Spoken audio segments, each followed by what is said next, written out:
Welcome to the Successful Mind Podcast. On today's episode, we're going to be going through the best podcasts from the past year. This is going to be part 1 of 2, and we've gone through and we've taken the very best from all the episodes we had over the course of 2022, and we're here to deliver them to you. So, without any further ado, let's get into it.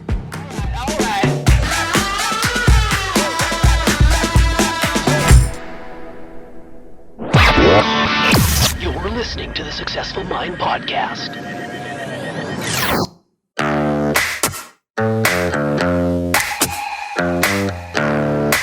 Successful people learn how to make their minds work for them. We are Life is Now, and this is the Successful Mind Podcast.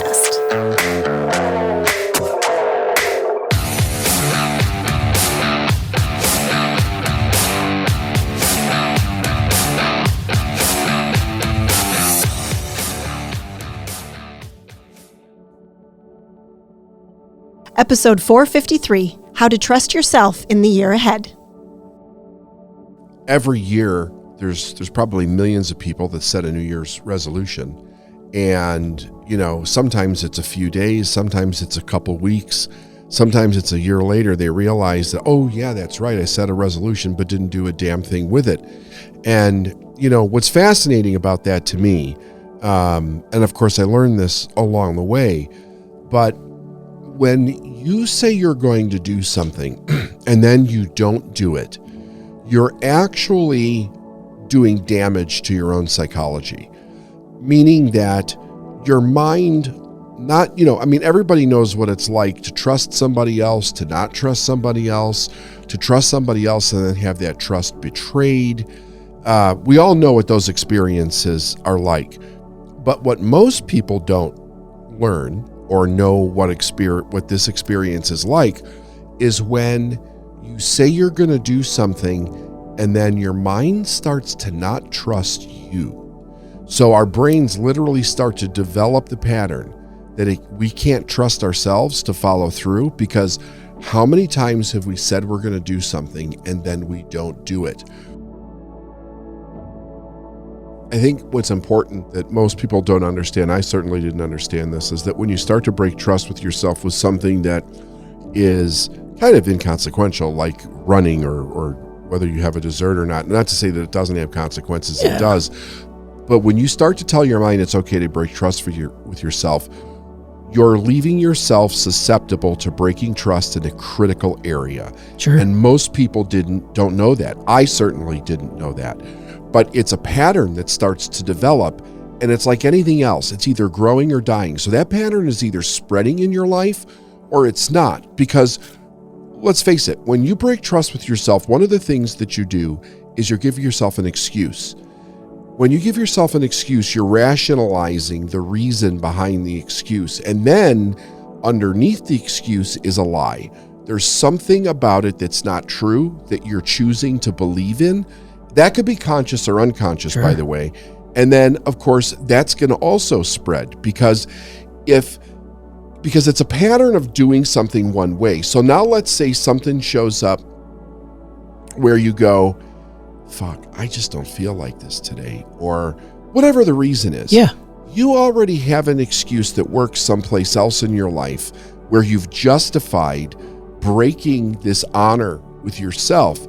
And it's easier to bring it over to here and go, it's over here. I put it over here. I'm going to do it over here. Before you know it, you're doing it with 2 things, 3 things, 4 things.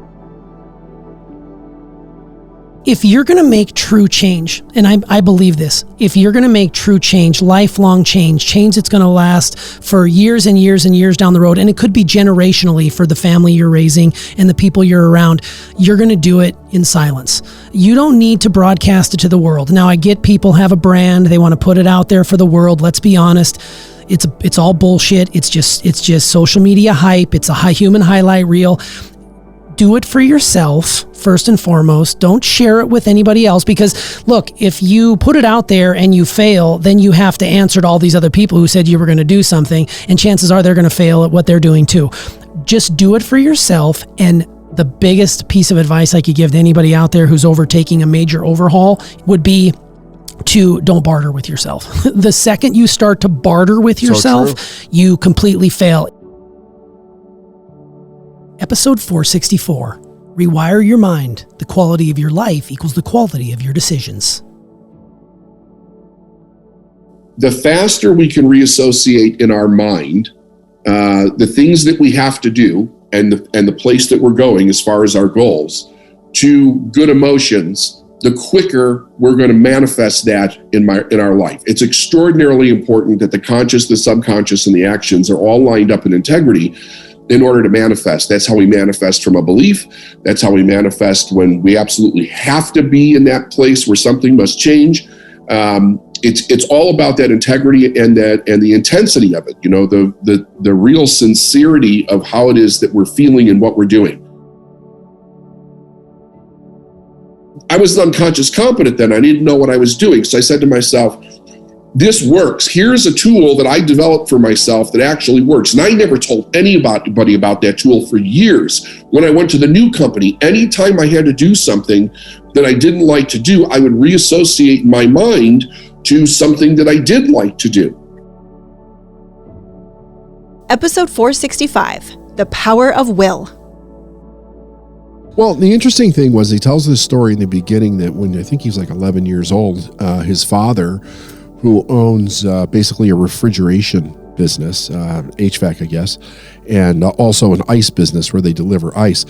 The wall, I guess part of the wall was crumbling in the store that he owned, and he tore it down. He brought both the kids in. Will's brother was 4 years younger than him, I think, if I remember correctly. Yeah, young brother. And they spent an entire year rebuilding this wall. He had the two boys build the wall, and there was a lesson in this for them. And the idea was that, you know, it was one brick at a time, lay each brick perfectly, and don't focus on the wall. So, you know, these kids look at this giant empty space where this wall used to be, and they're thinking, oh my God, it's going to take a lifetime to do this. And it took them a year. They worked on it every day. They worked on holidays. They worked on weekends, every day after school, that type of thing. And they got very overwhelmed with it because it was going really slow, you know? So they had to lay the foundation. They had to mix the mortar. They had to lay each brick and make sure that it was perfectly level. Otherwise the wall won't be level, right? So it was taking an extraordinary amount of time. So you figure like an 11-year-old and a 7-year-old are doing this. Yeah, building this wall, right? And dad just tells them, you know, how to mix everything and what to do, but the kids have to actually do this. So it's teaching them persistence and discipline and focus and goals and this whole thing. And the kids get overwhelmed and they're kind of breaking down a little bit. And the dad says, don't focus on the wall. Focus on laying one brick perfectly. And I think that was, this is where Will starts off with his own journey in life. The very first lesson he learns is that. An interesting thing that he talked about, because he knows the laws of the universe and he goes through them. One of the things he talks about is how nothing that he's currently winning in is going to last, and to prepare for the next thing before the thing he's doing tanks. So he knew that the music thing wasn't going to last. He knew that Fresh Prince wasn't going to last. And he was consistently preparing himself for the next thing, with the ultimate goal being movies, and then the goal after that being the biggest movie star in the world, right? Yeah. So it's that I thought that was so brilliant that however it was that he learned that everything changes, and to prepare yourself before it changes so that you're not stuck in a down cycle and you're prepared to go from up to up to up, which basically he did. I mean, the biggest downfall he had was not paying those taxes and having an album tank, but he learned from that quickly and pivoted. Yeah. And then it was like just a rocket ship up. Episode 476, The Desire to Succeed. There's two things that I have seen over and over again for 2 decades now that seem to show up when a person is struggling or they fail. One is to understand that when doubt creeps into your mind, doubt attacks what you're thinking about. So in other words, if I'm working, if I have a vision, I got goals, I got a plan, I'm trying to keep a positive mindset, going after it, something happens in my life. Now, doubt can come one way or it can come in a million ways, right? It's very suggestible depending on what we're experiencing. But the second doubt cracks into our mind, it's like a virus, but it attacks what you're thinking. When it attacks what you're thinking, it changes how you're thinking about it. So doubt has a strategy, believe it or not. It attacks what you're thinking and it changes how you're thinking about it.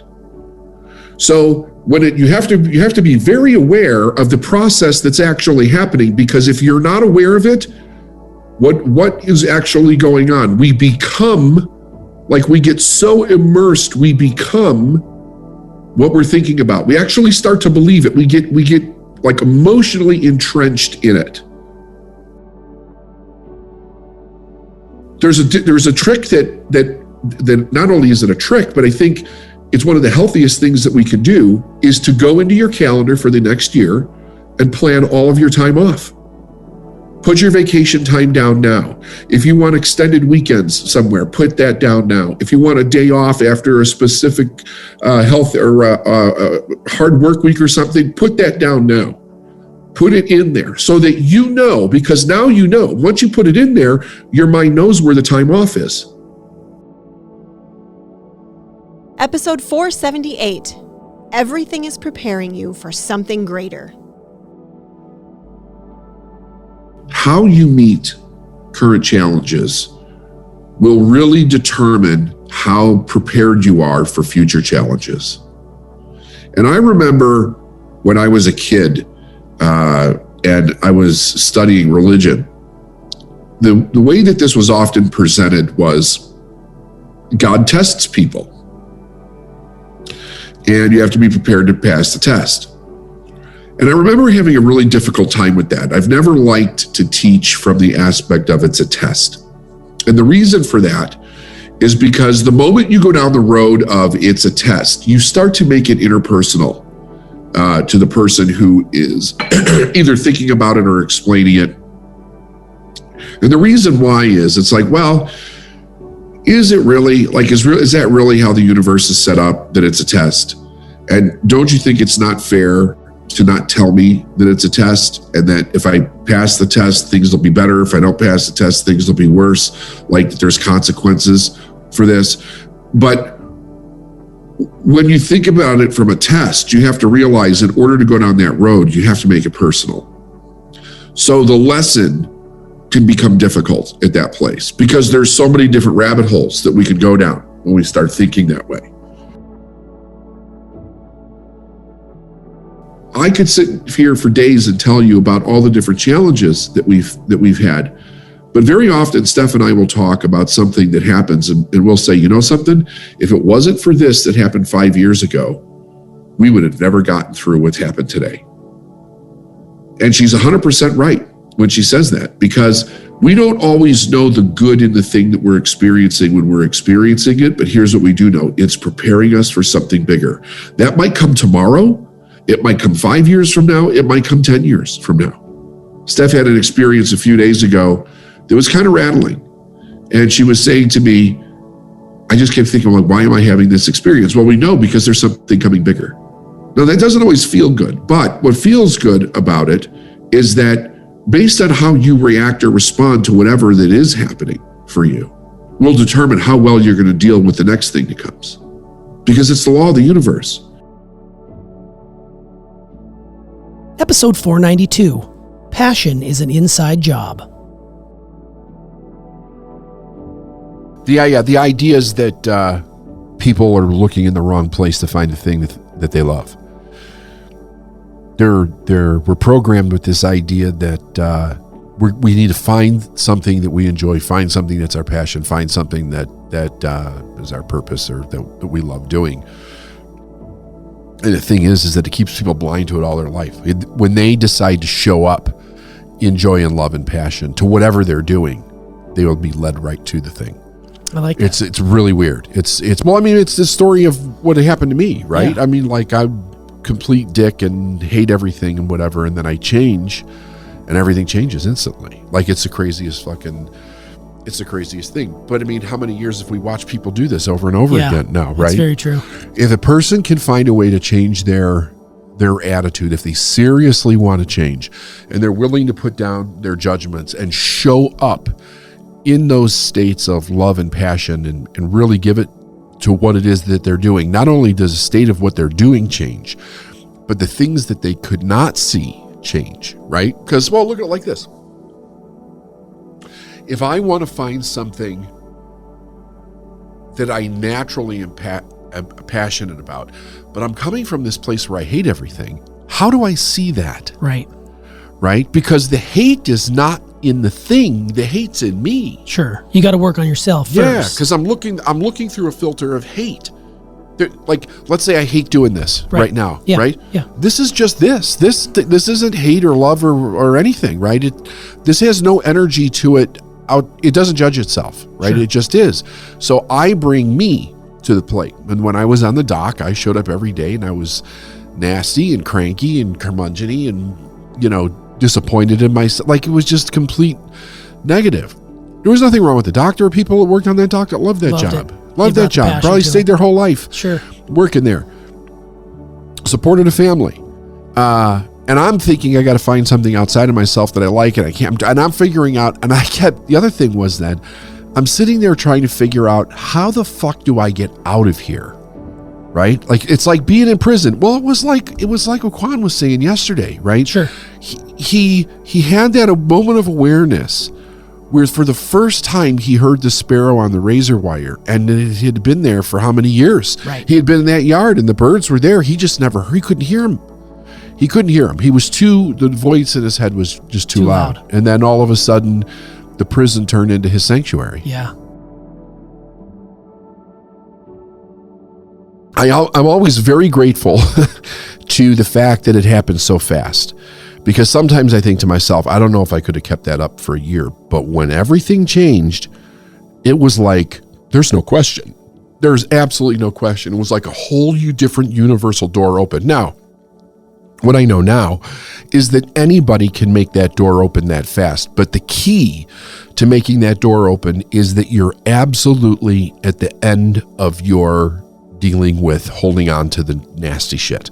I was ready. I was completely ready. Shit. Between going through the dam, going bankrupt, having the car repossessed, having to flee in the middle of the night, other mistakes that I won't even get into that were just like one after another. It was kind of like, okay, I'm done. I'm obviously making terrible fucking choices. I don't know why I'm making these choices, but I need to do something different. And that was the only thing that I knew to do. And I didn't even know. It was just like, and there are many times, not just then, but many times in my life where I thought to myself, is this freaking crazy? Like, am I completely losing my mind?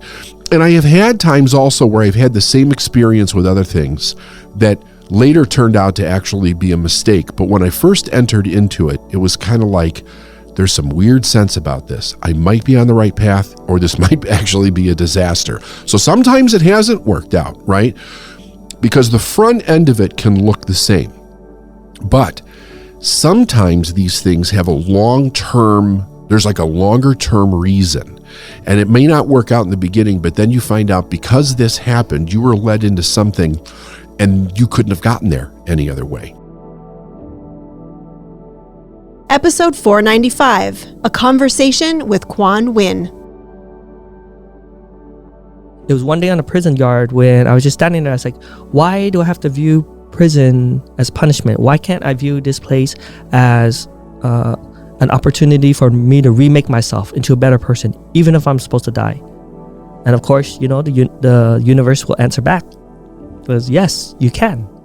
And that made all the difference in the world. I remember the sun was coming up over the hills, and I could feel the warmth. On the little blades of grass, I could see the individual drops of dew. And up above me in the razor wire, I heard a sparrow chirping. And, I tell everyone, like, the sparrows had probably been chirping my whole term, but I never heard it. But that day I heard the sparrow, and I would have to say from that day, that's where my process of transformation began. I did not view these men around me like I saw them like, wait, we're all here to just be on this journey. Some of them much further along than me, and some of them perhaps not even awakened, but I looked at them like, this is a huge opportunity for me to begin to remake myself. If I'm reading about this way of communicating effectively in book and thinking to myself, how does this look? And then asking or praying for these opportunities, and then realizing, wait, this argument that I just had with this man was a huge opportunity, and it was a missed opportunity for myself. But then replaying in my mind, I said, how can I correct this for the next time? And I guess beginning the process of forgiving myself on these little mistakes I'm doing, but like, okay, this is just a process that I'm doing. And realizing I can't make myself better overnight, but just continuing to go back. And that's just, so I would have to say, like, you knew there was a path. Yeah. You were on a path. I didn't know what the path was, but I began down this path, and suddenly I'm feeling absolutely free. Here I am on a prison yard, believing that I might possibly die here, but yet I've totally felt like I'm exactly where I'm supposed to be, in some forgotten corner of the world that nobody would know about, but yet I'm making an impact, and I'm helping other men become better versions of themselves. And that's where I felt alive. Episode 503, Nice is Not a Value. Now, I have done many teachings around the idea of being nice. And being nice is one of the biggest con jobs that people do. They do it to themselves, they do it to other people. Nice is not a virtue. It's not a value. Kind is, but not nice. Okay? And yet we're raised with the idea of being nice. I have always presented a bit of a different view when it comes to this word, because I think that it has such a detrimental effect on the people that use it and the people that are used by it. First of all, because I think that what it says is, no matter how you feel, be nice. And it also says on the other side, trust someone who's being nice. Neither one of those things are healthy, and they can end up extremely damaging in a person's life. What you say is important. What you think matters. If you don't ever express yourself and allow yourself to be wrong, it becomes very difficult for you to learn. All you're doing is voluntarily accepting somebody else's opinion or expertise without question. And that's dangerous. That's dangerous. And we live in a world that even if you go back to when we're children, if you say something that A, is either wrong, or B, people don't agree with, they'll make fun of you, they'll berate you, they will try to shut you down, they will try to stop you from expressing your opinion, they could label you, you're an idiot. We don't have time for your comment. So it's like, be perfect or don't show up at all. Episode 504, Acres of Wisdom from the Biggest Little Farm. So I first saw this movie on a flight, actually. But I saw it on the plane, and I had such a reaction to this documentary. Like, I sat in my seat and sobbed. And it's not a sad documentary. It's actually a really feel-good documentary. But I think the reason that I had the reaction that I did was kind of the same reason I had the reaction to David when I first heard him. When you hear truth and when you see truth, it just, I don't know, you feel it. It's like an arrow through your heart. And there were so many things that happened in my brain during that documentary. And I've had multiple conversations with our clients about this. It's come up in conversation with our kids. It's come up in conversation with our team. And I think that just based on my own personal background, I saw things in this movie that other people may not have seen. So first of all, I have a little bit of a history in farming. You do? Tell us more about this. So I come from a long line of Norwegian farmers. My grandparents were immigrants and settled in Wisconsin, in central pretty much like south central Wisconsin. And they were dairy farmers. My grandma and grandpa were dairy farmers, and they had animals, and they had a really beautiful farm. And I would spend summers. I'm getting emotional. Today's an emotional day. Yeah. But I would spend summers there with them. And I would, sit on the farm steps and watch them, milk the cows, and I would take the slop to the pigs, and I would walk around the property, and I would go with my uncles to bring the cows in from pasture. So I have like a love, and I have so many great memories of being a child on a farm that I think it tapped into that piece. I've got a real tie to nature. I love nature. I love being outdoors. Whenever I'm feeling a little bit lost, I'll go and, just be outside. I know a lot of people feel that same way, but for whatever reason, this movie really hit me hard, kind of like right through my heart and right in between my eyes at the same time. And I think the other reason that it did is because I have such a passion for universal truth. And the entire movie is about universal truth. You can see the laws in every single aspect of this movie. And, we teach the laws in context of business, right? You hear David teach about the law of polarity. You hear David teach about the law of cause and effect and how it applies to business. But it applies to every single thing in life. Like it doesn't discriminate. In one area the laws work, and in one area the laws don't work. They work in every area of life in general. The biggest tenet of the laws is everything is for more life. And there isn't a better example of that than in this movie. And then as the farm got going, they ran into lots of problems. And this is the part, I think, in the movie that impacted me the most, because I'm a big, David talks a lot about the law of polarity, right? Sure. He will say it's his favorite law, the law of polarity, because the law of polarity can bring in truth to really any situation. The law of polarity states, like I said in the beginning of this, that there's a polar opposite to each. There's no right without a left. There's no up without a down. There's no problem without a solution. The problem is that we're raised to focus on problems rather than raised to focus and look for solutions. Episode 516, 60, The Rolling Stones. If you go back to their roots, they were blues guys. They just loved the blues. And that was when the blues and country was turning into rock and roll in the United States. You had Elvis and Chuck Berry and all. Those were their heroes, along with like Muddy Waters and them guys. And their first albums, if you go back to their original albums, they were basically trying to be Muddy Waters and, Howlin' Wolf and all of that.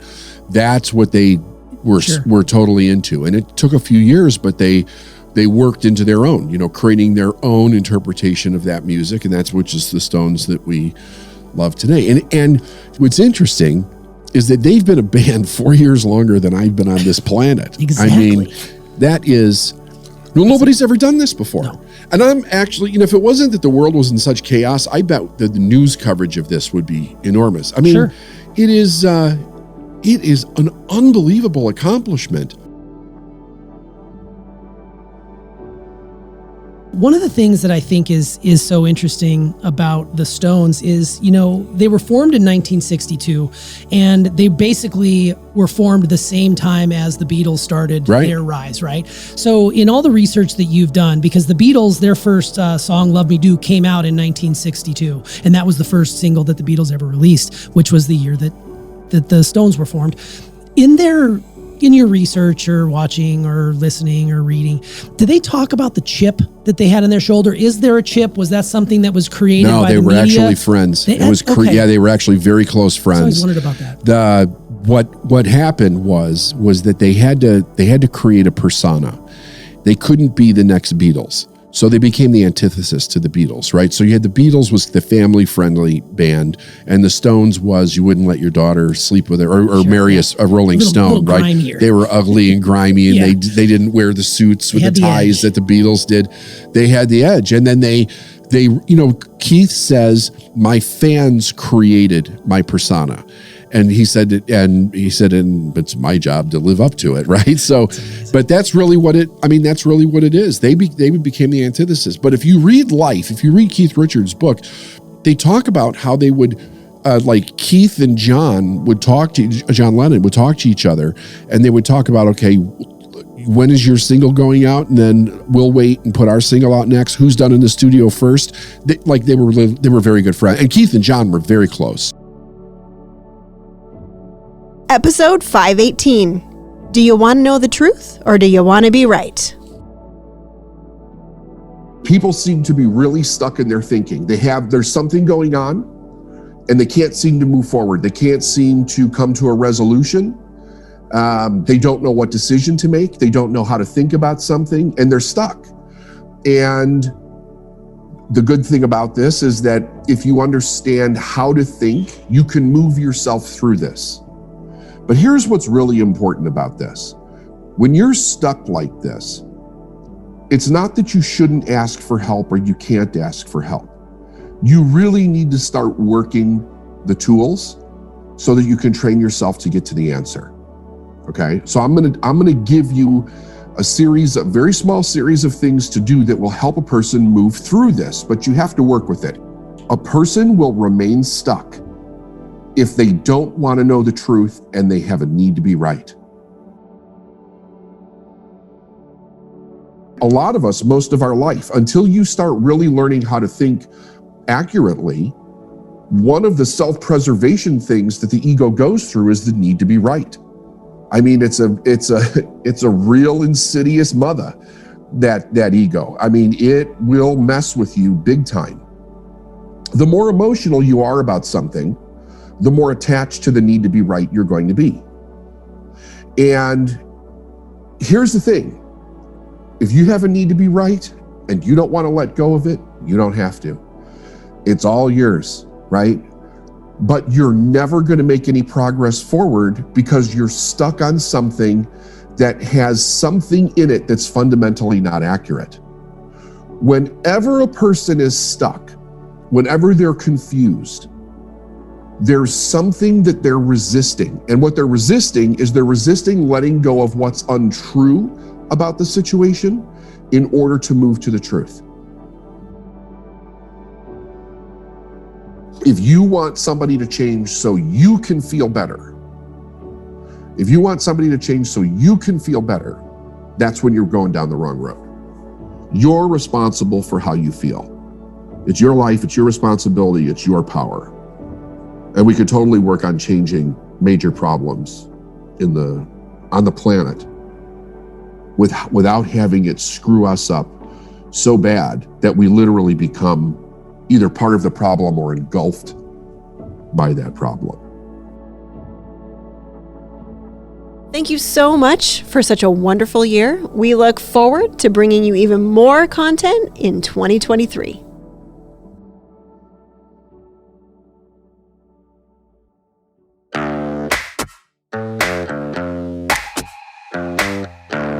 Thanks for listening to the Successful Mind podcast. If you like what you've heard and you want to know more, go to lifeisnowinc.com.